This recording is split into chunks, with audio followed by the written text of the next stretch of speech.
Welcome back to my YouTube channel. Rehan ने आखिरकार तैयबा को साफ इनकार कर दिया और उससे कह दिया कि अगर तुम मेरे साथ बात करोगी या तुम मेरे साथ रहोगी तो तुम्हें मामू का घर हमेशा के लिए छोड़ना पड़ेगा। आज की इस वीडियो में आप लोगों को बताएंगे कि आगे चलकर अब तैयबा क्या करेगी या किस तरह रेहान उसके साथ बहाना ढूंढेगा और उससे दूर हो जाएगा। तो जल्दी से हमारे चैनल को सब्सक्राइब कर दें और साथ में लगे बेल आइकन बटन को लाजमी प्रेस कर दें ताकि नई से नई आने वाली वीडियो की नोटिफिकेशन आप लोगों को आसानी के साथ मिल सके। तैयबा और जब अतीका बहुत ज़्यादा रईस को तंग कर रही होती हैं तो रईस ने भी सोच और विचार के बाद ये फैसला कर लिया कि वो रुतबा के साथ शादी करने के लिए तैयार है। फ़ौरन अतीका के पास जाता है और उसे जाकर सब कुछ बता देता है कि मैं रुतबा के साथ शादी करने के लिए तैयार हूँ या जहाँ पर भी तुम चाहते हो मैं वहाँ पर शादी करने के लिए तैयार हूँ।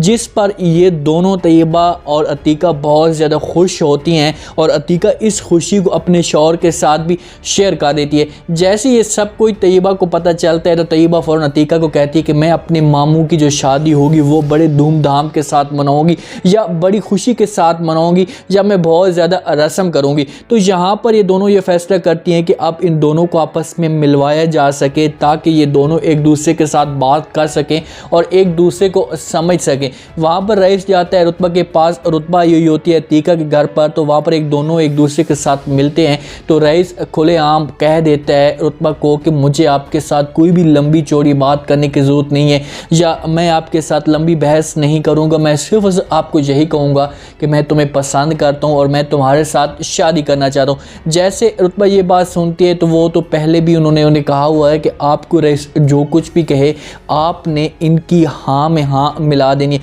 रुतबा को इस बात पे थोड़ा सा डाउट है और शक है कि कहीं इसकी शादी हुई है या इसके पास बच्चे हैं लेकिन पहली जो बीवी है या मर चुकी है या इससे छोड़कर चली गई है। जब से शादी की बात हुई है उस दिन से शपारा और शपारा की जो माँ है उनकी नींदें हराम हो चुकी हैं और फ़ौरन रईस को अपने पास बुलाती हैं और उसके साथ बातों बातों में घुमाने पे उसकी फुप्पो उससे कहती है कि बेटा तुम मेरी नीयत पे शक मत करना या आज मैं तुम्हें जो कुछ भी कह रही हूँ सब कुछ सच सच कह रही हूँ। जिस लड़की के साथ तुम शादी कर रहे हो ना ये लड़की ठीक नहीं है, इसका किरदार ठीक नहीं है। जैसे रईस ये बात सुनता है यहाँ पर नोट करने वाली बात है रईस की जो फुप्पी है उसे उसका इशारा जो तैयबा की तरफ दे रही है, उसे ये कह रही है कि ये जो शादी कर रहा है या रईस शादी कर रहा है वो तैयबा के साथ कर रहा है। लेकिन रईस उसे समझाने की कोशिश करता है, उससे कहता है कि फुप्पू जी ऐसी कोई भी बात नहीं है, आपके जो जहन में बातें हैं ये गलत भी हो सकती हैं।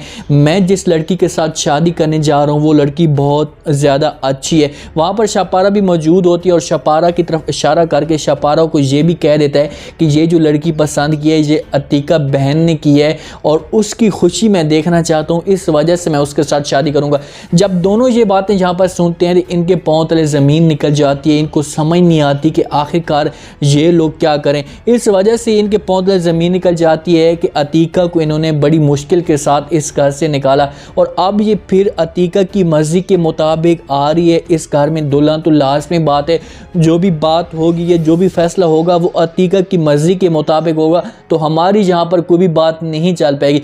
ये चाहते हैं कि अगर रईस की शादी होती है, पहली बात तो है इसकी शादी हो नहीं, अगर इसकी शादी होती है तो हमारी मर्ज़ी के मुताबिक हो ताकि जो लड़की काम करे या बात माने वो हमारी मर्ज़ी के मुताबिक हो। लेकिन जहाँ पर उलट हो गया तो ये पूरी अब कोशिश करेंगे कि जहाँ पर तैयबा को इस घर से निकालने की और रईस के दिल में उस लड़की के दिल में हमेशा के लिए जो नफ़रत हो वो पैदा हो ताकि रईस की जगह पर हम कोई और लड़की जहाँ पर लेकर आएँ। तैयबा यूनिवर्सिटी जाती है, वहाँ पर रेहान और लैबा भी मौजूद होते हैं। तो फ़ौरन तैयबा रेहान के पास जाती है और उससे फ़ौरन सवाल पूछ शुरू कर देती है। उससे कहती है कि मैंने तुम इतनी ज़्यादा कॉलिंग की थी, तुम्हारे साथ बात करने की कोशिश की थी लेकिन तुमने कोई मेरी कॉल रिसीव नहीं की और ना ही तुम बात करते थे, क्या वजह है। जैसे ही रेहान ये बात सुनता है तो फ़ौरन तैयबा को बड़ा कमाल का जवाब देता है और उससे कहता है कि अगर तुम रईस मामू के घर रहोगी तो मैं तुम्हारी कोई भी कॉल रिसीव नहीं करूँगा और ये मेरा फ़ैसला अटल है। जैसे यहाँ पर तैयबा ये बात सुनती है तो वो बड़ी परेशान हो जाती है। उसके साथ लेबर खड़ी होती है, वो ये चाहती थी कि रेहान ये बात करे, अगर ये रेहान बात ऐसी करेगा तो कल को मेरी जहाँ पर जगह बन पाएगी। तो इस बात पे वो बड़ी खुश होती है और रेहान गुस्से से वहाँ से चला जाता है। तैयबा घर आती है, उसके जहन में अजीब अजीब तरह के ख्यालात आ रहे होते हैं क्योंकि लैबा ने रेहान को अपने अंदर इतना फंसा दिया है कि रेहान को अब तैयबा के साथ बात करने का मौका भी नहीं मिलता।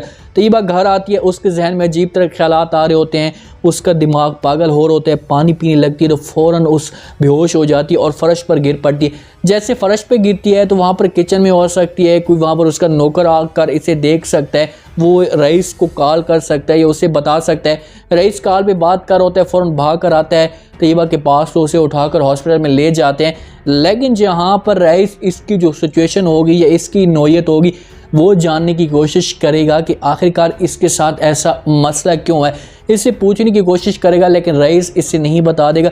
तैयबा के पास दो ही अब जो ज़िंदगी के हैं फ़ैसले बच चुके हैं। एक फ़ैसला उसका ये है कि वो अब ये हमेशा के लिए छोड़कर चली जाए और रेहान के पास जाए, दूसरा वो अपना मुस्तकबिल बनाए। तो मैं तो यही अब सोच रहा हूँ, या यही मेरे जहन के मुताबिक होगा कि वो अपना मुस्तकबिल बनाने की कोशिश करेगी और रेहान इससे हमेशा के लिए दूर हो जाएगा।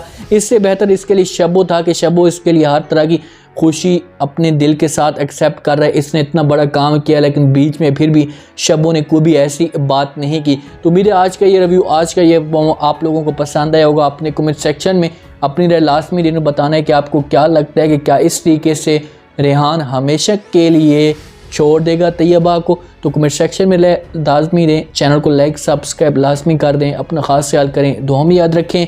मुझे दीजिए इजाज़त, अल्लाह हाफ़िज़।